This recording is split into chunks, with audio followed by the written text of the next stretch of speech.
வாசிக்கலாம். சங்கீத புஸ்தகம் 17:7 வசனம். சங்கீத புஸ்தகம் 17:7 வசனம். உம்மை நம்புகிறவர்களை அவர்களுக்கு விரோதமாக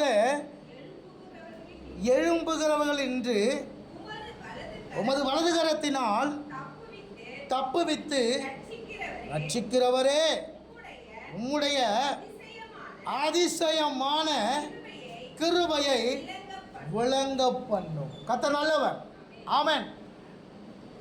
சங்கீத புஸ்தகம் 17:7 படியாக தேவனாகிய கர்த்தர் இந்த மாதத்தில் அவருடைய அதிசயமான கிருபையை உங்களுக்கு விளங்க பண்ணுவாராக. அல்லேலூயா. அவருடைய அதிசயமான கிருபையை உங்களுக்கு அவர் விளங்க பண்ணுவார். யாருக்கு அந்த அதிசயமான கிருபையை தேவன் விளங்க பண்ணுவார் அப்படின்னா, அவரை நம்புகிறவர்களுக்கு. அவரை நம்புகிறவர்களுக்கு அவருடைய அதிசயமான கிருபையை தேவனாகிய கர்த்தர் விளங்க பண்ணுவாராக. அல்லேலூயா. இந்த வேத பகுதியை நம்ம ஆராயும் பொழுது இது ஆங்கில வேதாகமத்தில் அது எப்படி சொல்லப்பட்டிருக்கிறது அப்படின்னா, உம்முடைய அற்புதமான கிருபையை வெளிப்படுத்தும் என்று சொல்லி தாவீது கேட்கிறார். நம்முடைய வேதத்தில் உம்முடைய அதிசயமான கிருபையை விளங்க பண்ணும் என்று சொல்லப்பட்டிருக்கிறது. அது ஆங்கில வேதாகமத்தில் எப்படி சொல்லப்பட்டிருக்குன்னா, உம்முடைய அற்புதமான கிருபையை என்ன பண்ணுங்க, வெளிப்படுத்துங்க. இதை ஜூஸ் வேதாகமத்தில், அந்த யூதர்களுடைய வேதாகமத்தில் அது எப்படி சொல்லப்பட்டிருக்குன்னா, உமது இரக்கங்களை அதிகமாக்குங்கள் என்று சொல்லப்பட்டிருக்கிறது. என்னவா? உங்களுடைய இரக்கங்களை என்ன பண்ணுங்க, அதிகமாக்குங்க அப்படின்னு சொல்லப்பட்டது.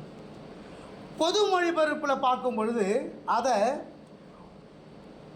உமது வியத்தகு பேரன்பை காண்பித்தருளும் என்று சொல்லப்பட்டிருக்கிறது. அல்லேலூயா. இந்த ஒரு வார்த்தையை அது எப்படியெல்லாம் சொல்லப்பட்டிருக்குன்னா, நம்முடைய வேதத்தில் நம்முடைய அதிசயமான கிருபை விளங்க பண்ணும் என்று சொல்லப்பட்டிருக்கிறது. அதை ஆங்கிலத்தில் வாசிக்கும் பொழுது உமது அற்புதமான கிருபையை வெளிப்படுத்தும் என்று சொல்லப்பட்டிருக்கிறது. அதே யூத வேதத்தில் வாசிக்கும் பொழுது ஒரிஜினல்ல உமது இரக்கங்களை அதிகமாக்கும். ஏன் அப்படின்னா, தாவீது நெருக்கப்பட்டிருக்கிறான். அந்த நெருக்கங்கள் மத்தியில் அவன் வாழ்ந்து கொண்டிருக்கிறான். அப்படி வாழ்ந்து கொண்டிருக்கிற அந்த சூழ்நிலையில், அப்படிப்பட்ட நேரத்தில், அப்படிப்பட்ட காலகட்டத்தில் அவன் தேவனை நோக்கி அவன் விண்ணப்பம் பண்ணும் பொழுது, அவன் தேவனை நோக்கி கெஞ்சும் பொழுது அவன் எப்படி கெஞ்சுகிறானா, உம்முடைய அதிசயத்தை விளங்க பண்ணும், உம்முடைய அற்புதமான கிருபையை விளங்க பண்ணும், உம்முடைய இரக்கங்களை அதிகமாக்குங்க. இரக்கங்களை என்ன பண்ணுங்க, அதிகமாக்குங்க. அது மாத்திரமல்ல, நீர் என் மேலே வைத்திருக்கிற அன்பு இருக்கு இல்லையா, அன்பு இல்லை, அது பேரன்பா எனக்கு காண்பித்தரணும் என்று சொல்லி அவன் என்ன செய்கிறான், அவன் தேவனிடத்தில் அவன் கெஞ்சுகிறவனாய் காணப்படுகிறான். அல்லேலூயா. சங்கீத புஸ்தகம் 5:11-12 இந்த 2 வசனங்களை வாசிக்கும் பொழுது அங்கே சொல்லப்படுகிறது, உம்மை நம்புகிறவர்கள் யாவரும் சந்தோஷித்து எந்நாளும் கம்பீரிப்பார்களாக. காரணம் என்ன? நீர் அவர்களை காப்பாற்றுவீர். ஏன் அந்த சந்தோஷம்? ஏன் அந்த கம்பீரம்? ஏன் அவரை நம்புகிறாங்க அப்படின்னா, கர்த்தர் அவர்களை காப்பாற்றுகிறார். கர்த்தர் என்ன பண்ணுறாரா? காப்பாற்றுகிறார். அடுத்தது சொல்லுது, உம்முடைய நாமத்தை நேசிக்கிறவர்கள் உம்மில் களி கூறுவார்கள். 12ஆம் வசனம் சொல்லுது, கர்த்தாவே, நீர் நீதிமானை ஆசீர்வதித்து காருண்யம் என்னும் கேடகத்தினாலே அவனை சூழ்ந்து கொள்வீர் என்று சொல்லி. அல்லேலூயா. அப்போ ஆண்டவரை நம்புகிற ஒவ்வொருவருக்கும் தேவன் எப்படியா இருக்கிறார்? அவர்களை அவர் காப்பாற்றுகிறவராய் இருக்கிறார். அவர்களை அவர் காப்பாற்று இருக்கிறார். சங்கீத புஸ்தகம் 20:6 வாசிக்கும் பொழுது, சங்கீத புஸ்தகம் 20:6 நாம் வாசிக்கும் பொழுது, அங்கே கர்த்தர் தாம் அபிஷேகம் பண்ணினவரை என்ன பண்றாராம்? ரட்சிக்கிறார் என்பதை இப்போது அறிந்திருக்கிறேன். தமது வலதுகரம் செய்யும் ரட்சிப்பின் வல்லமையை காண்பித்து தமது பரிசுத்த வானத்திலிருந்து அவருடைய என்ன பண்ணுவாரா? அவருடைய ஜபத்தை அவர் கேட்கிறார். அபிஷேகம் பண்ணப்பட்டவருடைய ஜபத்தை அவர் கேட்கிறார். நன்றாய் புரிந்து கொள்ளுங்கள், நன்றாய் விளங்கிக் கொள்ளுங்கள். கர்த்தர் உங்களுடைய ஜபத்தை அவர் எங்கிருந்து கேட்கிறார் அப்படின்னா, வானத்திலிருந்து அவர் கேட்டுக்கொண்டு இருக்கிறார். எதற்கு அப்படின்னா, உங்களை காப்பாற்ற, உங்களை விடுவிக்க, உங்களை உயர்த்த என் தேவனாகிய கர்த்தர் என்ன செய்றார் அப்படின்னா, அவருடைய செவி இந்த இடத்துல திறந்த வண்ணமாய் இருக்கிறது, கேட்ட வண்ணமாய் இருக்கிறது. ஒருவரும் வந்த பிரகாரமாக அல்ல, எல்லாருமே போகும் பொழுது எப்படி போக வேண்டும் என்று தேவன் விரும்புகிறார் அப்படின்னா, ஒரு சந்தோஷத்தோடு கூட, ஒரு களி கூறுதலோடு கூட, ஒரு ஆர்ப்பரிப்போடு கூட நீங்கள் கடந்து போக வேண்டும் என்று தேவன் விரும்புகிறார். அல்லேலூயா. கர்த்தர் நல்லவர். ஆமென். அப்போ தாவீதுடைய நம்பிக்கை என்ன அப்படின்னா, கர்த்தர் நிச்சயமாகவே அவருடைய அதிசயமான கிருபையை விளங்க பண்ணுவார் எந்த சூழ்நிலையில். தாவீதுடைய நம்பிக்கை என்ன? அவர் அவருடைய அற்புதமான கிருபையை வெளிப்படுத்துவார். நான் படுகிற இந்த வேதனையில். தாவீதுடைய நம்பிக்கை என்ன? அவருடைய இரக்கங்களை அதிகமாக்குவார் என்று சொல்லி அவன் பிரார்த்திக்கிறான். அவன் ஆண்டவரை நோக்கி கெஞ்சுகிறான். அவன் ஆண்டவரை நோக்கி விண்ணப்பம் பண்ணுகிறான். ஆண்டவருடைய பேர் அன்பு என்ன பண்ணும்? இந்த நேரத்தில் அவர் எனக்கு காண்பிப்பார் என்று சொல்லி. அப்போ நாமும் நெருக்கப்படுகிறோம், நாமும் உபத்திரப்படுகிறோம், நாமும் அநேக நேரத்தில் வனாந்திரத்தின் வழியாக நடத்தப்படுகிறோம். அந்த வனாந்திரத்தின் வழியாக படும் பொழுது அந்த இடத்துல தாகம் எடுக்கும். அந்த இடத்துல நம்முடைய கூக்குரலை கேட்பதற்கும், நம்முடைய அங்கலாய்ப்பை கேட்பதற்கும், நம்முடைய தவிப்பை கேட்பதற்கும் அங்கே யாரும் இல்லாத ஒரு சூழ்நிலை இருக்கலாம். ஆனால் ஒன்று புரிந்து கொள்ளுங்கள், வனாந்தரத்தில் கர்த்தர் உன்னோடு கூட இருக்கிறார் என்பதை மறந்து விடாது.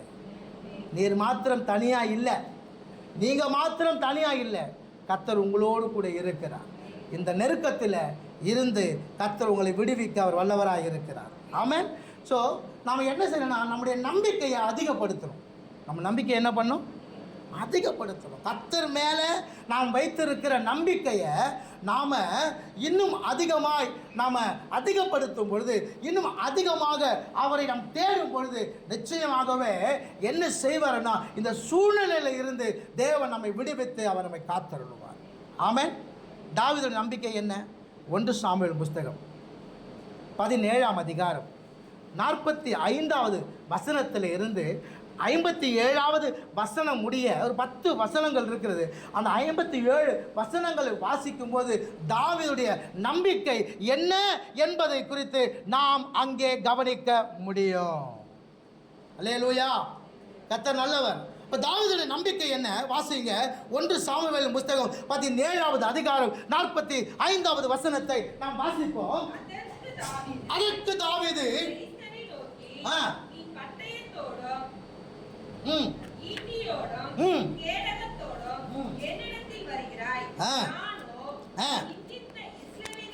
நீ நிந்தித்த இஸ்ரவேலின் இராணுவத்து தேவனாகிய கர்த்தருடைய நாமத்தினாலே. பாருங்க, அதாவது தாவீதுடைய நம்பிக்கை என்ன பாருங்க. நீ பட்டயத்தோடும் ஈட்டியோடும் கேடகத்தோடும் என்னிடத்திலே வருகிறாய், நானோ நீ நிந்தித்த இஸ்ரவேலுடைய இராணுவங்களின் தேவனாகிய சேனைகளுடைய கர்த்தரின் நாமத்திலே உன்னிடத்திலே வருகிற. அல்லேலூயா. கர்த்தர் நல்லவர். ஆமென். அதாவது இஸ்ரவேலுக்கு விரோதமாக எழும்பி வந்திருக்கிற இந்த பெலிஸ்தன், அவன் ஒவ்வொரு நாளும் அவன் எழும்பி வந்து என்ன பண்ணுறான் அப்படின்னா, இஸ்ரவேல் சேனைகளுக்கு முன்னாடி நின்று என்ன பண்ணுறான், அவங்கள பயமுறுத்துறான். அவன் வந்து நின்னாலே இஸ்ரவேல் ஜனத்துக்கு பயங்கர பயம். எல்லாரும் பட்டயம் வைத்திருக்கிறார்கள், எல்லோரும் பயிற்சி பெற்றவர்கள், எல்லோரும் சண்டை யுத்தத்தில் அவர்கள் முன் சென்று சண்டையிடுகிறவர்கள். இன்றைக்கு பெலிஸ்தன் வந்து நிற்கும் பொழுது அவனுக்கு முன்பாக கடந்து போய் சண்டையிடுவதற்கு ஒருத்தருக்கும் என்ன இல்லை, திராணி இல்லை. ஒருத்தருக்கும் திராணி இல்லை. எல்லாரும் பயப்பட்டு நிற்கும் பொழுது, எல்லாரும் நடுங்கி நிற்கும் பொழுது, எல்லாரும் திகைத்து நிற்கும் பொழுது, எல்லாரும் கலங்கி நிற்கும் போது அங்கே தாவீது மாத்திரம் அங்கே கடந்து போகிறான். அல்லேலூயா. ஆமென். அவருடைய நம்பிக்கை என்ன தெரியுமா? சேனைகளின் கர்த்தர். அல்லேலூயா. அவன் நம்பிக்கை என்ன? அவன் நம்பிக்கை என்ன? சேனைகளின் கர்த்தர் தான் அவனுடைய நம்பிக்கை. 57 வசனத்தை வாசிங்க. தாவீது பெலிஸ்தனை கொன்று, தாவீது பெலிஸ்தனை கொன்று. அப்போ என்ன ஆச்சு அப்படின்னா நல்லா புரிந்து கொள்ளுங்க. வாசிங்க. தொடர்ந்து வாசிங்க.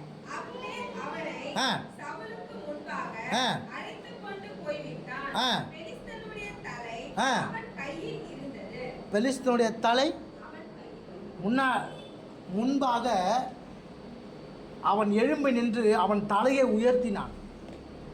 இஸ்ரவேலுக்கு முன்பாக நின்று அவன் தலையை உயர்த்தினான். சத்ரு உயர்த்தின அந்த தலை இப்போ யார் கையில் இருக்குது? தாவீது கையில் இருக்குது. யார் கையில் இருக்குது? யார் கையில் இருக்குது? தாவீது கையில். கர்த்தரை நம்புனீங்க அப்படின்னா உன்னுடைய சத்துருடைய தலை உங்கள் கையில் இருக்கும். ஆமே, புரியுதா உங்களுக்கு? நீங்கள் பயப்படக்கூடாது. நீங்கள் பயப்படக்கூடாது. நீங்கள் பயப்படாமல் தேவனை மாத்திரம் நீங்கள் நம்புனீங்க அப்படின்னா யார் உங்களுக்கு விரோதமாக எழும்பி வராங்களோ அவங்க உங்கள் கையில். அல்லேலூயா. அது எதுவாக இருக்கலாம், அது யாராக இருக்கலாம், அது என்னவாக இருக்கலாம். ஆனால் உங்களுடைய நம்பிக்கை கர்த்தர் பேரில் இருக்கும் பொழுது யார் உங்களுக்கு முன்பாக எழும்பி வராங்களோ அவங்க உங்கள் கையில். அல்லேலூயா. கர்த்தர் நல்லவர். ஆமே. இன்றைக்கி நாம் எதற்கெல்லாம் பயப்படணும் அப்படின்னாக்கா, நம்ம தேவனுக்கு பயப்படணும். ஆனால் தேவனுக்கு பயப்படுறதை காட்டிலும் நம்ம அதிகமாக மற்றதுக்கு அதிகமாக பயப்படுறோம். ஆமாவா இல்லையா? பெற்றோர் பிள்ளைக்கு பயப்படுறாங்க. பெற்றோர் என்ன பண்ணுறாங்க? பிள்ளைகளுக்கு பயப்படுறாங்க. பிள்ளைங்க படிப்பை கண்டா பயப்படுது. பிள்ளைங்க எதை கண்டா பயப்படுது? படிப்பை கண்டா பயப்படுது. முக்கியமாக மேக்ஸை கண்டா அலறுது. மேக்ஸை கண்டா என்ன பண்ணுது? அலறுது. பயம் பயம். இந்த பயம் என்ன செய்யுது அப்படின்னா அவங்களே ஆட்கொள்ளுது. அவங்கள என்ன பண்ணுது? ஆட்கொள்ளுது. சயின்ஸ் குரூப்பு போனாக்கா ஃபிசிக்ஸை பார்த்தா பயம், கெமிஸ்ட்ரியை பார்த்தா பயம். ஐயோ அது ரொம்ப கஷ்டம், அது ரொம்ப கஷ்டம். கர்த்தர் உன்னோடு கூட இருந்தால் எல்லாமே உனக்கு கஷ்டம் கிடையாது. அல்லேலூயா. நீ பயப்படுகிறவருக்கு பயப்படாதபடியினால மற்ற எல்லாத்துக்கும் நீ பயப்பட வேண்டிய சூழ்நிலை ஏற்படுகிறது. ஆமென். அல்லேலூயா. புரியுதா உங்களுக்கு? ஒரு வேலை செய்கிற எஜமானுக்கு நம்ம பயப்படுறோம். ஆனால் அந்த வேலை செய்வதற்கு பலனை கொடுக்குற எஜமானுக்கு பயப்படுவதில்லை. ஆமாவா இல்லை? வேலை கொடுக்குற எஜமானுக்கு பயப்படுறோம். அந்த வேலையை செய்வதற்கு பலனை கொடுக்குற எஜமானுக்கு என்ன பண்ணுறது கிடையாது, பயப்படுறது இல்லை. பிசாசுக்கு பயப்படுறோம். அதாவது ஒரு தூதனுடைய ஆவி, அதுக்கு பயப்படுறோம். ஆனால் தேவ ஆவி நமக்குள்ளே இருக்குது, நமக்கு அந்த பயமே இல்லை. இன்றைக்கி நம்ம எதுக்கு பயப்படணுமோ அதுக்கு பயப்படாமல், பயப்படக்கூடாதுக்கு பயப்படுறபடினால அது நம்மை அடிமைப்படுத்தி கொண்டு இருக்கிறது. ஆனால் இன்றைக்கு நன்றாக ஒரு காரியத்தை புரிந்து கொள்ளுங்க. அவருடைய அதிசயமான கிருபையை கர்த்தர் உங்களில் விளங்க பண்ண போகிறார். அந்த கிருபை என்ன செய்ய தெரியுமா? நீ எது உன்னை பயன்படுத்துதோ அது உன் கையில். ஆமே, அல்லேலூயா. எது உங்களை பயமுறுத்துதோ அது உங்கள் கையில் நிச்சயம் இருக்கும். நீங்கள் பயப்பட வேண்டிய அவசியம் இல்லை. கர்த்தர் நல்லவர். 2 ராஜாக்கள் புஸ்தகம் 19ஆம் அதிகாரம் 22ஆம் வசனத்தை வாசிங்க. 2 ராஜாக்கள் புஸ்தகம் 19ஆம் அதிகாரம் 22வது வசனம்.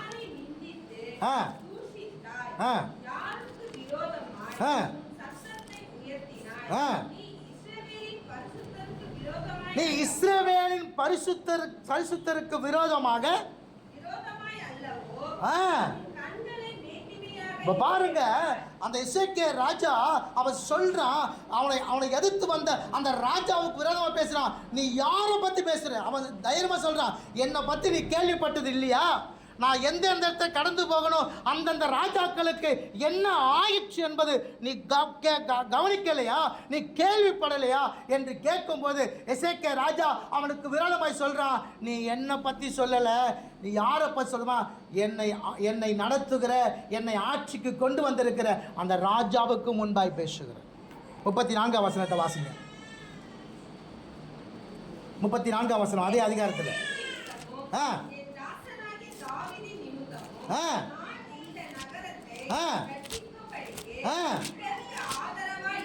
இதற்கு ஆதரவாய் இருப்பேன் என்று அல்லேலூயா. கர்த்தர் நல்லவர். ஆமென். புரியுதா உங்களுக்கு? நமக்கு விரோதமா சத்துரு எழும்பி வந்தா நன்றாய் புரிந்து கொள்ளுங்க, கர்த்தர் நம்மோடு கூட எழும்பி நின்று நமக்கு அவர் உதவி செய்வார். அவர் உதவி செய்யும் பொழுது யாரு நமக்கு எதிராக எழும்பி வராங்களோ அவங்க நம்ம கையில். ஆமென். நீங்க பயப்படாதீங்க. நீங்கள் பயப்படாமல் கர்த்தர் பேரில் மாத்திரம் நீங்கள் நம்பிக்கையாக இருப்பீர்கள் என்று சொன்னால், நீங்கள் எதற்கு பயப்படுறீங்களோ அது உங்களுக்கு முன்பாக அடிபணியும். ஆமென். அல்லேலூயா. ஆண்டவர் சொன்னார் மார்க்கு சுவிசேஷத்தில், விசுவாசிக்கிறவர்களால் நடக்கும் அடையாளங்கள் ஆவன. விசுவாசிக்கிறவர்களால் நடக்கும் அடையாளங்கள் ஆவன. என் நாமத்தினாலே பிசாசுகளை துரத்துவீர்கள். என் நாமத்தினாலே என்ன பண்ணுவீங்க? பிசாசுகளை. முதல்ல அதான். ஆனால் முதல்ல நம்ம பயப்படுறது அதுக்கு தான். நாம் பயப்படுறது எதுக்கு தான்? ஆண்டவர் சொன்னார், என் நாமத்தினாலே என்ன பண்ணுவீங்க? பிசாசுகளை. ஃபஸ்ட்டு அதான். நீ கர்த்தரை விசுவாசிச்சுனா உனக்கு விரோதமாக எழும்புற சத்துருவை என்ன பண்ணுவேன்? நீ விரட்டுவேன். யாரை விரட்டுவான்? யாரெல்லாம் விசுவாசிக்கிறீங்களோ அவங்களாம் நிச்சயம் எதை விரட்ட முடியும்? ஆனால் பிசாசு பிடிச்சோம் நம்ம என்ன பண்ணணும்? முதல்ல பாஸ்டருக்கு கால் பண்ணு. முதல்ல யாருக்கு கால் பண்ணு? பாஸ்டர் கால். உன்னால் துரத்த முடியாதா? நிச்சயம் உன்னால் துரத்த முடியும். ஏன் துரத்த முடியலன்னா நீ அதுக்கு பயப்படுற. நீ என்ன பண்ணுற? பயப்படுற.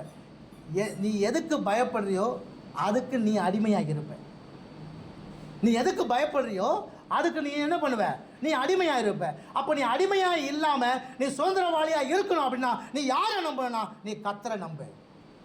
நீ கர்த்தரை மாத்திரம் நம்பு. கர்த்தரை மாத்திரம் நீ நம்புனா அப்படின்னா இஸ்ரவேல் ஜனங்கள், இஸ்ரவேல் சேனை எல்லாம் பயந்து கொண்டிருந்தது. யாருக்காக? பெலிஸ்தனுக்காக. ஆனால் ஒருத்தன் எழும்பி வந்தான். இன்னைக்கு அவன் கையிலே கர்த்தர் ஒப்பு கொடுத்தான். அல்லேலூயா. இப்போ எந்த காரியம் உன்னை பயமுறுத்துகிறதோ, எந்த காரியம் உன்னை, சிலருக்கு படிப்பு பயமுறுத்தலாம், சிலருக்கு வேலை பயமுறுத்தலாம், சிலருக்கு பிசாசு பயமுறுத்தலாம், சிலருக்கு வியாதி பயமுறுத்தலாம். எது உங்களை பயமுறுத்துதோ அதை கண்டு நீ பயப்படாமல் நீ கர்த்தரை நம்பு. எல்லாமே உனக்கு கீழே விடும். அல்லேலூயா. உனக்கு தான் தெரியும் நீ எதுக்கு பயப்படுற அப்படின்னு சொல்லி. எதுக்கு பயப்படுறன்னு உனக்கு தான் தெரியும். அதை முன்பாய் கொண்டு வராத, கர்த்தரை முன்பாய் கொண்டு வா. ஆமென். சங்கீதக்காரன் சொல்கிறான், நான் எப்பொழுதும் கர்த்தரை எனக்கு முன்பாக வைத்திருக்கிறேன். நான் என்ன பண்ணுறேன்? கர்த்தரை எனக்கு முன்பாக வச்சிருக்கிறேன். நாம் எதை முன்னாடி வச்சிருக்கிறோம்? கொஞ்சம் சிந்தித்து பார்ப்போம். நம்ம எதை முன்னாடி வச்சிருக்கிறோம் அதுதான் நம்மை நடத்தும். புரியுதா உங்களுக்கு? அப்போது எசேக்கியா ராஜா சொல்கிறாரு, நீ யாரை விமர்சிக்கிற தெரியுமா? நீ யாரை தூஷிக்கிற தெரியுமா? இஸ்ரவேலின் தேவனாகிய கர்த்தரை. இப்போ கர்த்தருடைய வார்த்தை வருகிறது, யார் விரோதமாக எழும்பி வந்தாங்களோ அவங்க எல்லாம் அடங்கி போகும்படியாய் கர்த்தர் அவங்களுக்காக என்ன பண்ணுறாரு? கூட நின்று யுத்தம் பண்ணுகிறார். அல்லேலூயா. கர்த்தர் நல்லவர். 2வது காரியத்தை வாசிங்க. 2 நாளாகமம் 20ஆம் அதிகாரம், 2 நாளாகமம் புஸ்தகம் 20ஆம் அதிகாரம் 23ஆம் வசனத்தை வாசிங்க. ஆ ஆ ஆ ஆ ஆ ம் ஆ ஆ ம் ஆ ஆ நல்ல கவனிப்பு, நல்ல கவனித்து பாருங்க. யோசபாத்துக்கு விரோதமாக இப்ப என்னன்னா சத்துரு எழும்பி வரும். 3ஆம் வசனம் வாங்க. அப்போது யோசபாத் என்ன பண்றான்? அப்போ என்ன பண்றான்? தனக்கு முன்னாடி எழும்பி வர சத்துருக்கள் ஏராளமானோர். பயம் பயம் வருது. இப்போ அந்த பயத்தை அவன் என்ன பண்றான் அப்படின்னா தனக்குள்ளே வைத்து கொள்ளாமல் இப்போ என்ன பண்றான் அப்படின்னா அவன் எங்க போறான் பாருங்க. அந்த வசனத்தை திரும்ப வாசிங்க. யோசபாத் பயந்து தேடுவதற்கு என்ன பண்ணா? இப்போ எங்க போறான் பார்த்தீங்களா? எங்க போறான் பாருங்க? தேவ சமூகத்துக்கு போறான்.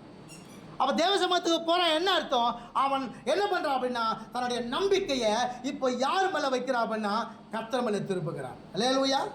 கர்த்தர் நல்லவர்.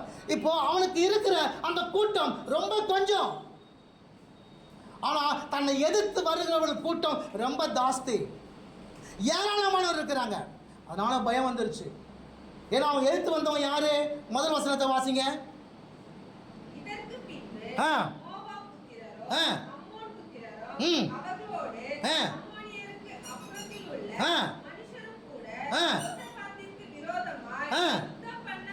அப்போ அவனுக்கு விரோதமாக யாரெல்லாம் வராங்க பாருங்க.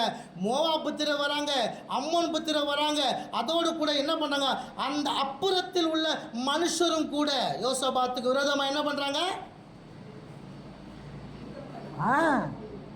2 ராஜாக்கள் மாத்திரமல்ல, அதோடு கூட சேர்ந்து மற்றவர்களும் வராங்க. ஒரு பேச்சுக்கு வச்சுக்கொள்ளும் அப்படின்னாக்கா யோசபாத்துக்கு கூட 10,000 பேர் இருந்தாங்கனாக்கா அவனை எதிர்த்து வருவங்க 10 லட்சம் பேர். இப்போ பயம் வருமா வராதா? பயம் வரத்தான் செய்யும் இல்லையா? ஆனால் இப்போ என்ன செய்யறான் அப்படின்னா அவன் யாரை நம்புறானா? தன்னோடு கூட இருக்கிற சேனைகளை அல்ல, கர்த்தரை நம்புறான். அல்லேலூயா. தாவீது கர்த்தரை நம்பினா அவனுக்கு விரோதமாக எழும்பி வர அந்த சத்துரு அவன் கையில கர்த்தரை ஒப்பு கொடுத்தான். இப்போ யோசபாத்து கர்த்தரை நம்புறான். இப்போ கர்த்தர் என்ன செய்யறானாக்கா அவனுக்கு கண்களுக்கு முன்பாக அவன் சத்துருக்கள் விழுவதை அவன் கண்கள் காண செய்கிறான். அல்லேலூயா. கர்த்தரை நம்பினா அப்படின்னா உங்களுக்கு வெற்றி நிச்சயம். கர்த்தரை நம்பினா உங்களுக்கு என்ன நிச்சயம்? வெற்றி நிச்சயம். சத்துருக்கு பயப்பட வேண்டிய அவசியம் இல்லை. காரணம் என்ன? தன்னுடைய அதிசயமான கிருபையை கர்த்தர் உங்களுக்கு விளங்க பண்ணுவார். ஆமென். அதான் சங்கீதக்காரன் அதை கேட்பதை கவனிக்கிறோம். ஒவ்வொரு மொழிபெயர்ப்பில் நம்ம பார்க்கும் பொழுது, நம்முடைய மொழிபெயர்ப்பில் பார்க்கும் பொழுது உங்களுடைய அதிசயமான கிருபையை விளங்க பண்ணும் என்று சொல்லப்பட்டிருக்கிறது. அது ஆங்கில வேதாகமத்தில் நாம் கவனிக்கும் பொழுது உங்களுடைய அற்புதமான கிருபையை வெளிப்படுத்துங்க அப்படி சொல்லப்படுறதை நாம் கவனிக்கிறோம். இதே யூத வேதத்தில் நாம் கவனிக்கும் பொழுது அங்கே சொல்லப்படுகிறது, உமது இரக்கங்களை அதிகமாக்குங்கப்பா. இதுவரைக்கும் நீங்கள் காட்டின அந்த இரக்கத்தை விட இன்னும் அதிகமாக. என்னது? இதுவரைக்கும் நீங்கள் காட்டின இரக்கத்தை விட என்ன இன்னும் அதிகமாக்குங்க. இதை பொது மொழிபெயர்ப்பில் நாம் கவனிக்கும் போது உமது அளவில்லாத உங்களுடைய வியத்தகு பேரன்பை என்ன பண்ணுங்க, என் மேல என்ன பண்ணுங்க, காண்பிங் தரணும். இது வரைக்கும் நீங்கள் அன்பு செலுத்துறீங்க இல்லைன்னு சொல்கிறேன். ஆனால் இப்போ நான் நெருக்கப்படுகிறேன், இப்போ நான் ஒடுக்கப்பட்டு இருக்கிறேன். எனக்கு என்னை கேட்பாரோ, என்னை விசாரிக்கிறவரோ, எனக்கு ஆறுதல் சொல்கிறவரோ யாரும் இல்லை. ஆண்டவரே, உங்களுடைய அன்பை என்ன பண்ணுங்க, அதிகமாக்குங்க, உங்களுடைய இரக்கத்தை அதிகமாக்குங்க. எவ்வளோ அழகாக கேட்குறான் பாருங்க. அந்த இரக்கம், அவனுடைய கெஞ்சுதல், அவனுடைய விண்ணப்பம், அவனுடைய வேண்டுதல், அவனுடைய அங்கலாய்ப்பு தேவ சமூகத்தில் கேட்கப்படுகிறது. அல்லேலூயா. காரணம் என்ன? சங்கீத புஸ்தகம் 65:2 சொல்லுகிறது, அவர் யார்? ஜெபத்தை கேட்கிறவர். சொல்லுங்க, அவர் யாரு? ஜெபத்தை கேட்கிறவர். சங்கீத புஸ்தகம் 146:5 வாசிங்கள்.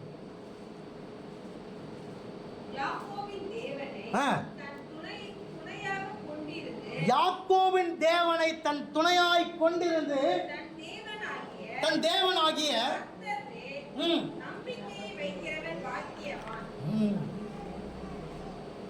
கிருபை பெருகும்படி அந்த வசனத்தை வாசிங்களேன்.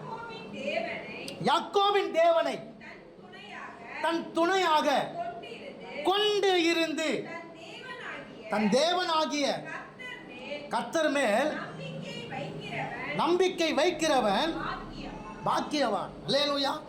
அந்த நம்பிக்கை என்ன செய்யாது அப்படின்னா, உங்களை வெட்கப்படுத்தாது.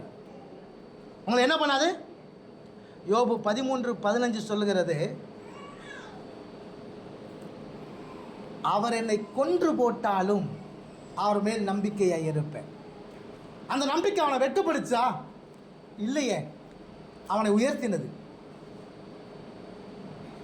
யாக்கோபின் தேவனை தன் துணையாக கொண்டு தன் தேவனாகிய கர்த்தர் மேல் நம்பிக்கை வைக்கிற மனுஷன் எப்படிப்பட்டவன்? பாக்கியவான்.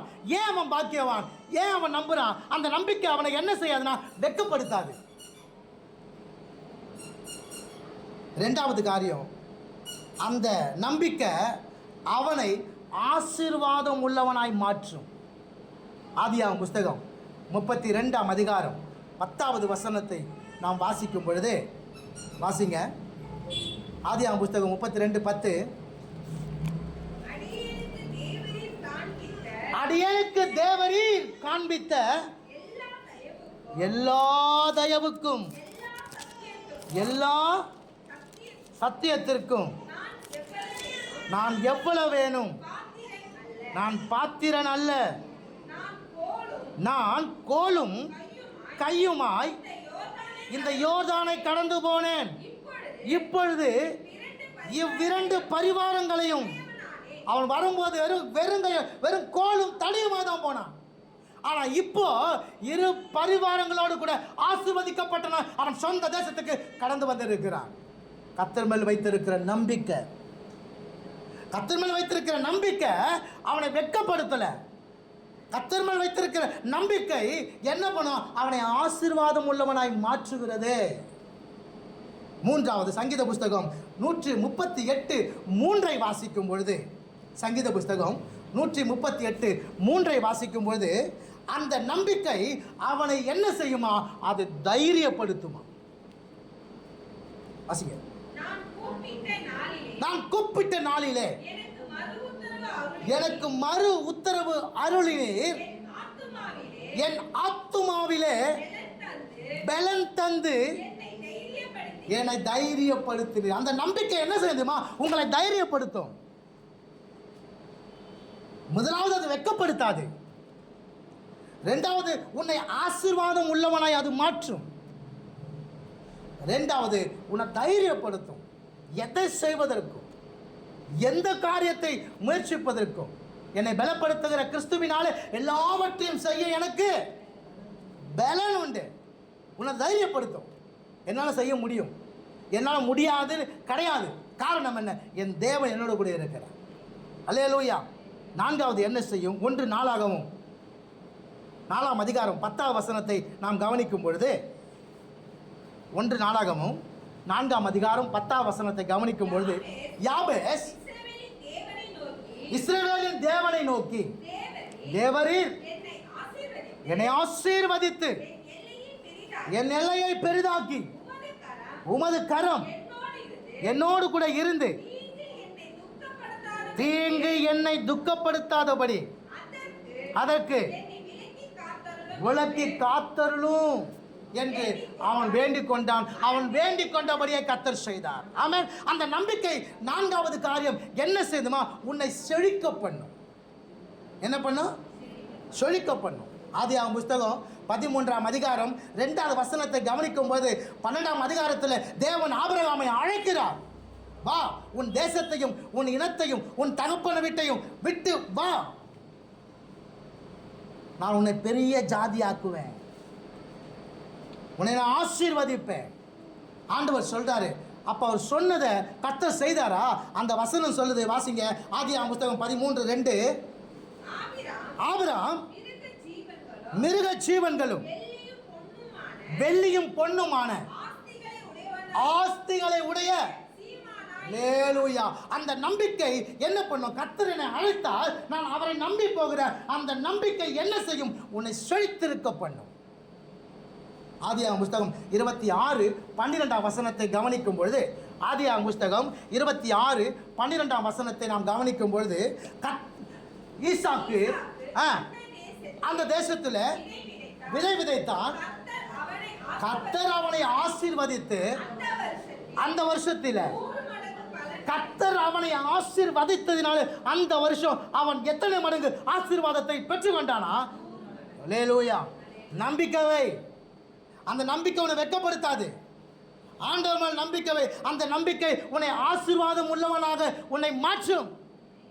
கர்த்தர் மேலே நம்பிக்கை, அந்த நம்பிக்கை உன்னை தைரியப்படுத்தும். கர்த்தர் மேலே நம்பிக்கை, அந்த நம்பிக்கை உன்னை செழிக்க பண்ணும் உன் வாழ்க்கையை. 5வது காரியம் வாசிங்க. 2 ராஜாக்கள் 20வது அதிகாரம் 5வது வசனம். 2 ராஜாக்களின் புஸ்தகம் 20ஆம் அதிகாரம் 5வது வசனம். நீ திரும்பி போய் என் ஜனத்தின் அதிபதியாகிய எசேக்கியாவை நோக்கி, உன் தகப்பனாகிய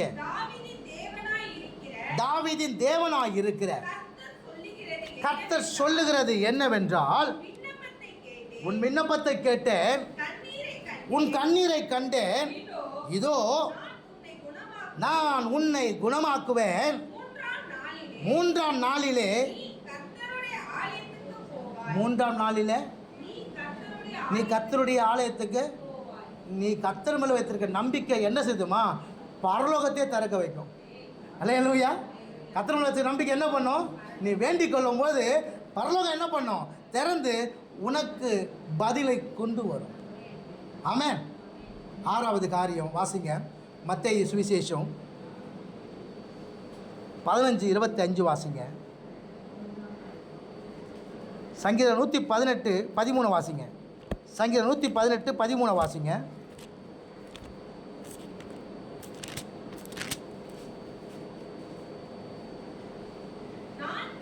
நான் விழும்படி நீ என்னை தள்ளினாய், கர்த்தரோ எனக்கு என்ன பண்ணாரா? உதவி செய்தார். நீ அவரை நம்பினா அப்படின்னா அவருடைய உதவி உனக்கு எப்பொழுதும் இருக்கும். யாருன்னா உங்களை தள்ளலாம், யார் உங்களை தள்ளலாம்? நீங்கள் நம்புறவங்க எனக்கு கூட இருப்பாங்க, அவங்க எல்லாத்தையும் பார்த்துக்குவாங்க, அவனுக்கு என்னோட கூட இருந்து என்னை உயர்த்துவாங்க, எனக்கு உதவி செய்வாங்க அப்படின்னு நினச்சா அவங்க உன்னை தள்ளலாம். ஆனால் கர்த்தர் உன்னை எப்பவும் தள்ள மாட்டார். அல்லேலூயா. கர்த்தர் நல்லவர். ஆமே. அவருடைய அதிசயமான கிருபையை அவர் உங்களுக்கு இந்த மாதத்தில் விளங்க பண்ணுவார். நீ அவர்கள் நம்பிக்கையாயிரு. யாக்கோபின் தேவனை உன்னுடைய துணையாய் வைத்துக்கொள். அது உன்னை வெட்கப்படுத்தாது, அது உன்னை ஆசீர்வாதம் உள்ளவனாய் மாற்றும். அந்த நம்பிக்கை உன்னை தைரியப்படுத்தும். அந்த நம்பிக்கை உன் வாழ்வை செழிப்பாக்கும். அந்த நம்பிக்கை உனக்கு பரலோகத்தை திறக்க வைக்கும். அந்த நம்பிக்கை என்ன செய்யும் தெரியுமா? உனக்கு உதவி செய்யும் எப்பவும், எந்த நேரத்திலும். ஆமென். அப்போ தாவீது கர்த்தரை நம்பினாங்க. அவன் நெருக்கத்தில் கர்த்தரை நம்பினாங்க. அந்த நம்பிக்கை என்ன செய்யுமா? யார் அவனுக்கு விரோதமாக எழும்பி வந்தாங்களோ அவனை அவன் கையில் ஒப்பு கொடுத்து. அல்லேலூயா. புரியுதா உங்களுக்கு? கோலியாத்தின் தலை யார் கையில் இருந்துச்சு? அதுக்கு முன்னாடி அவனுக்கு எதுக்கு நின்று உயர்த்தி காட்டினான். இன்னைக்கு அந்த தலை அவன் கையில் இருந்துச்சு. என்ன அர்த்தம் அப்படின்னா, உனக்கு விரோதமாக யார் எழும்பி நின்னாலும், சத்துரு எழும்பி வந்தானா அவன் உன் கையில் கர்த்தர் ஒப்பு கொடுப்பா. அல்லேலூயா. யோசபாத்துக்கு விரோதமாக எல்லாரும் எழும்பி வந்தாங்க. இவன் கூட இருந்த கொஞ்சம் பேர், அவன் கூட இருக்கிறவங்க அநேகர். ஆனால் அவனை பார்த்த பயந்தான். ஆனால் பிற்பாடு அந்த நம்பிக்கையை யார் மேலே திருப்பினான்? கர்த்தர் மேலே திருப்பினான். இப்போ கர்த்தர் என்ன செய்தனா? ஜெயத்தை கட்டளையிட்டார். அல்லேலூயா. அப்போது நீங்கள் பயப்படக்கூடாது. உங்கள் பயத்தை கர்த்தர் மேலே திருப்புங்க, கர்த்தருக்கு திருப்புங்க. இல்லையா? சங்கீதம் 2:11 என்ன சொல்லுது? பயத்துடனே கர்த்தரை சேவியுங்கள், நடுக்கத்துடனே வாசிங்க. பயத்துடனே கர்த்தரை சேவியுங்கள், நடுக்கத்துடனே களி கூறுங்கள். பயம் யார் மேலே இருக்கணும்? கர்த்தர் மேலே இருக்கணும். கர்த்தருக்கு பயப்படுற பயம் நமக்கு தேவை. அவர் மேல் நம்பிக்கையா இருக்கிற மனுஷன் பாக்கியவான். கர்த்தர் மேலே பயப்படு, கர்த்தருக்கு பயப்படு. அது ஞானத்தின் ஆரம்பம். கர்த்தருக்கு பயப்படாம நம் மற்ற காரியங்களுக்கு பயப்படும் பொழுது அது நம்மை அடிமைப்படுத்தும். அதனால கர்த்தருடைய வார்த்தை எனக்கு உங்களுக்கு வந்து இருக்கிறது என்ன அப்படின்னா, அவருடைய அதிசயமான கிருபையை கர்த்தர் உங்களுக்கு இந்த மாதத்தில் விளங்க பண்ணுவார். அல்லேலூயா. அப்போ என்ன அர்த்தம்? எதை கொண்டு நீ பயப்பட வேண்டாம், எதுக்கும் பயப்பட வேண்டாம். ஆமென். நீ எது உனக்கு முன்பாக எழும்பி வருகிறதோ அதை கர்த்தர் உன்னுடைய கரங்களிலே ஒப்பு கொடுப்பார். எத்தனை பேர் விசுவாசிக்கிறீங்க? அல்லேலூயா. கர்த்தர் நல்லவர். அவன் 3வது வாசிங்க. லூக்கா சுவிசேஷம் 8ஆம் அதிகாரம்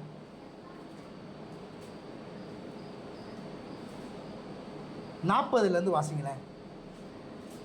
லூக்கா சுவிசேஷம் 8ஆம் அதிகாரம். இயேசு திரும்பி வந்தபோது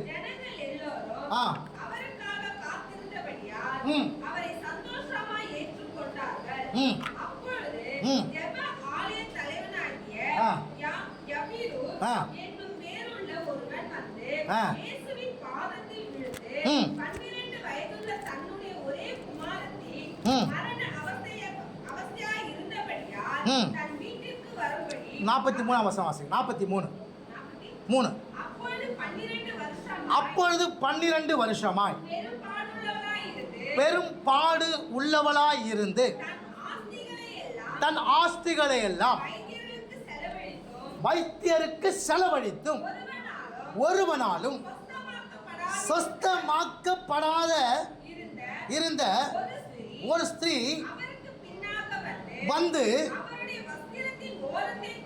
தொட்டால் உடனே அவளுடைய பெரும் பாடு.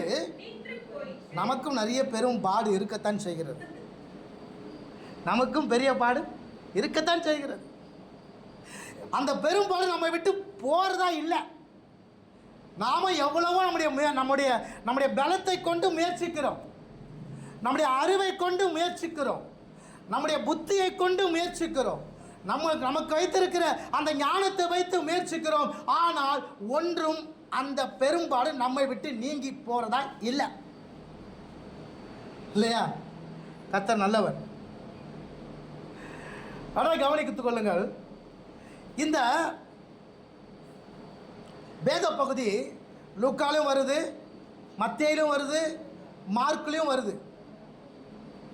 3 சுவிசேஷங்களிலும் இந்த சம்பவம் சொல்லப்பட்டிருக்கிறது. மத்தேயு 9ஆம் அதிகாரம் 18 26 வரைக்கும், மார்க் 5ஆம் அதிகாரம் 22 43 வரைக்கும் இந்த சம்பவம் நீங்கள் வாசிக்கலாம் வேதத்தில். என்ன? 12 வருடமாய் பெரும்பாடு உள்ளவளாய் இருந்த ஒரு ஸ்திரீ தன்னுடைய ஆஸ்தியெல்லாம் யாருக்கு செலவழிச்சா? அப்போ அவளுடைய நம்பிக்கை என்ன? இந்த மருத்துவர் மேலே தான் நம்பிக்கை இருந்துச்சு. இந்த மருத்துவர் என் வியாதியை, எனக்கு இருக்கிற இந்த பலவீனத்தை, எனக்கு இருக்கிற இந்த பிரச்சனையை, இந்த பாடை என்னிலிருந்து நீக்க அவர் எனக்கு போதுமானவராக இருக்கிறார். இதான் அவருடைய நம்பிக்கை. இந்த வசனத்தை மார்க்கில் வாசிக்கும் பொழுது மார்க் 5:27 வாசிக்கும். மார்க்கு 5ஆம் அதிகாரம் 27ஆம் வசனத்தை வாசிக்கும். இயேசுவை குறித்து கேள்விப்பட்டு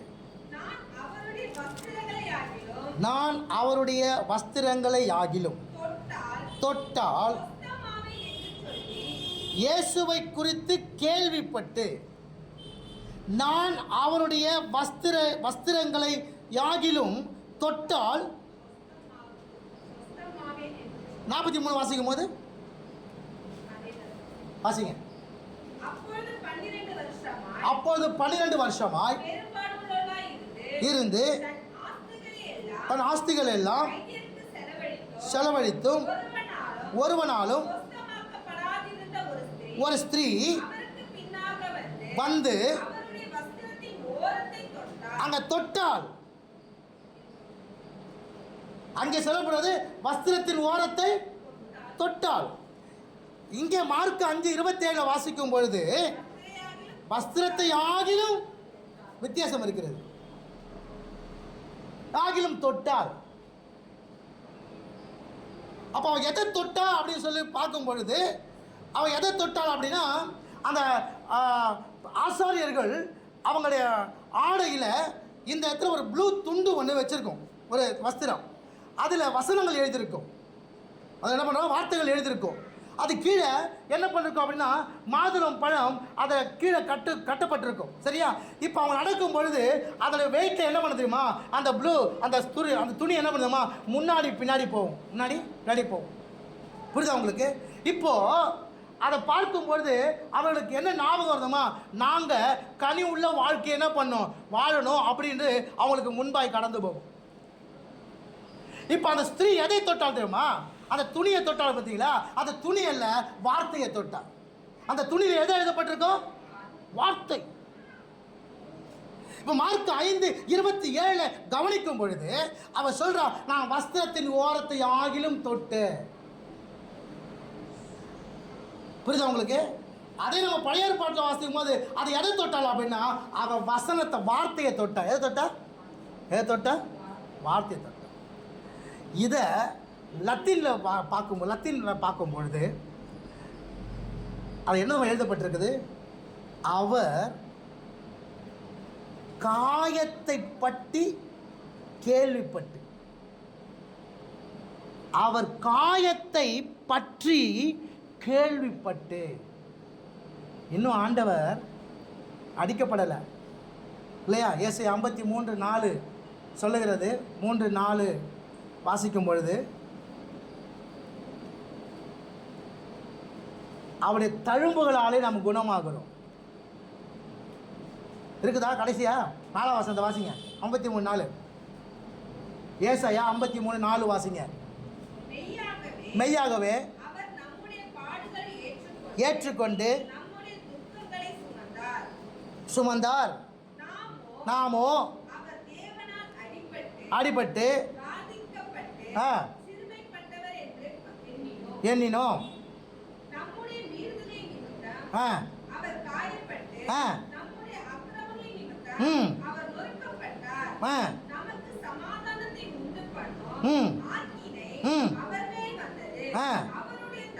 அவருடைய தழும்புகளால பாடுகளை அவர் ஏற்றுக்கொண்டார். இப்ப அந்த பெரும் பாட அவர் ஏற்றுக்கொண்டார். அவள் எதை பார்த்தாலும் அவர் காயங்களை கேள்விப்பட்டு, அந்த தழும்புகளால தான் குணம் இருக்குது. இந்த மருத்துவரால் இல்லை, இந்த மருத்துவத்தில் இல்லை. எதில் இருக்குது அப்படின்னா, எனக்கு சுகம், எனக்கு குணம் அவருடைய காயத்தில் தான் இருக்குது. அல்லேலூயா. நம்முடைய வேதத்தில் சொல்லப்பட்டிருக்கிறது, நம்முடைய மொழிபெயர்ப்பில் அவருடைய வஸ்திரத்தின் ஓரம். அந்த வஸ்திரத்தின் ஓரத்தை எது தொட்டா, அந்த வார்த்தையை தொட்டா. ரெண்டாவது காரியம், அவன் எதை தொட்டாலும் அவருடைய விசுவாசம் பாருங்க என்ன அப்படின்னா, அவருடைய காயத்தை கேள்விப்பட்டு. அந்த தழும்புகளால் தான் உனக்கு எனக்கு சுகம். அதான் பேதுரு எழுதுவார், அவருடைய தழும்புகளால் நாம் என்ன பண்ணுறோம், குணமாகிறோம் என்று சொல்லி. அல்லேலூயா. எஸ்கின் என்ற சொல்லி இன்னொரு மொழிபெயர்ப்பு இருக்கிறது. அந்த மொழிபெயர்ப்பில் என்ன சொல்லப்பட்டிருக்கிறது அப்படின்னா, நான் அவருடைய ஆடையை தொட்டால் மட்டுமே ரட்சிக்கப்படுவேன். நான் அவருடைய ஆடையை தொட்டால் மட்டுமே. பார்த்தீங்களா, ஒருவருடைய பெரும்பாடு எப்படி நின்று போகும் அப்படின்னா அவருடைய வார்த்தையை தொட்டாதான். ஒருவருடைய பெரும்பாடு எப்படி நின்று போகும் அப்படின்னா அவருடைய காயங்களினால தான். ஒருவருடைய பெரும்பாடு எப்போ நின்று போகும் அப்படின்னா அவரை தொட்டால் மட்டுமே எனக்கு ரட்சிப்பு உண்டு. யார் நான் நம்புகிறாங்களோ அவங்களுக்கு தான் அந்த பெரும்பாடு அவளை விட்டு நீங்கி போகும். அல்லேலூயா. இன்னைக்கு பல வருடங்களாக அல்ல பல மாதங்களாக அந்த பெரும்பாடு இருக்க செய்யுது. இப்போ அந்த பெரும்பாடு உங்களை விட்டு நீங்கி போகணும் அப்படின்னா நீங்கள் அவருடைய வார்த்தையை, அவருடைய காயங்களை, அவரை மட்டுமே நீங்கள் நம்பணும். அப்போ தான் உங்களுக்கு அதில் இருந்து ரட்சிப்பு, அதிலிருந்து விடுதலை, அதிலிருந்து சுகம் இயேசுவின் நாமத்தினாலே உண்டாகும். அல்லேலூயா. கர்த்தர் நல்லவர். இந்த மாதத்தில் அவருடைய அதிசயமான கிருபையை கர்த்தர் உங்களுக்கு விளங்க பண்ணுவார். உனக்கு விரோதமாக எழுந்து வர சத்துருவை உன் கையில் கொடுப்பது மாத்திரமல்ல, எத்தனை நாட்களாக எத்தனை வருடங்களாக உனக்கு ஒரு பாடு இருக்கிறதோ அந்த பாடுகளையும் கர்த்தர் இந்த மாதத்தில் என்ன பண்ணுவார், அதை உங்களை விட்டு போக கர்த்தர் கிருபை பாராட்டுவாராக. அல்லேலூயா, அல்லேலூயா. கர்த்தர் நல்லவர். அப்போ நம்ம என்ன செய்யணும்? அவரை மாத்திரம் நம்பணும். அவரை மாத்திரம் என்ன பண்ணணும்? நம்பணும். அதுதான் அங்கே நம்ம வாசித்தோம். அந்த சங்கீதம் 146:5 யாக்கோபின் தேவனை தன் துணையாக கொண்டு தன் தேவனாகிய கர்த்தர் மேல் நம்பிக்கையாயிருக்கிற மனுஷன் பாக்கியவான். அல்லேலூயா. நீங்கள் யாரை துணையாக கொண்டு இருக்கீங்க? யாரை நம்பிக்கையாக கொண்டு இருக்கிறீங்க? அதுதான் உங்களுடைய வாழ்க்கையை சீர்படுத்தும். நிறைய பேர் சொல்கிறாங்க, நிறைய பேர் சொல்லுவாங்க. என்ன சொல்கிறாங்க? என் புருஷன் இருக்கான், என் மனைவி இருக்கா, என் பிள்ளைங்க இருக்குது, அவங்க பார்த்துக்குவாங்க. ஆனால் காலம் கடந்து போகும்போது தான் தெரிகிறது எல்லாம் வேஷம் என்று சொல்லி. எல்லாம் வேஷம், எல்லாம் மாயை. ஆனால் கர்த்தரை மாத்திரம் நம்பு, இவங்க உங்களோடு கூட இருப்பாங்க. அல்லேலூயா. கர்த்தரை மாத்திரம் நம்ப, இவங்க உங்களோடு கூட இருப்பாங்க. அதுதான் இன்றைக்கி சொல்கிறேன். தாவீது கர்த்தரை நம்பினா, யோசேப்பு கர்த்தரை நம்பினா, அந்த ஸ்திரீ கர்த்தரை நம்பினா.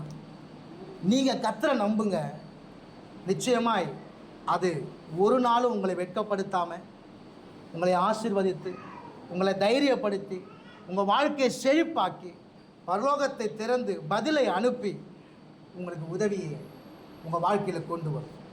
அல்லேலூயா. எத்தனை பேர் விசுவாசிக்கிறீங்க? ஆமென். அப்போ கர்த்தர் இந்த மாதத்தில் என்ன பண்ண போகிறாரு? அதிசயமான கிருபையை உங்களில் விளங்க பண்ண போகிறார். ஆமென். சங்கீத புஸ்தகம் 17:7 படி அதிசயமான கிருபை என்ன பண்ணுவார்? உங்கள் வாழ்க்கையில் அவர் காண்பிக்க போகிறார், அவர் வெளிப்படுத்த போகிறார்.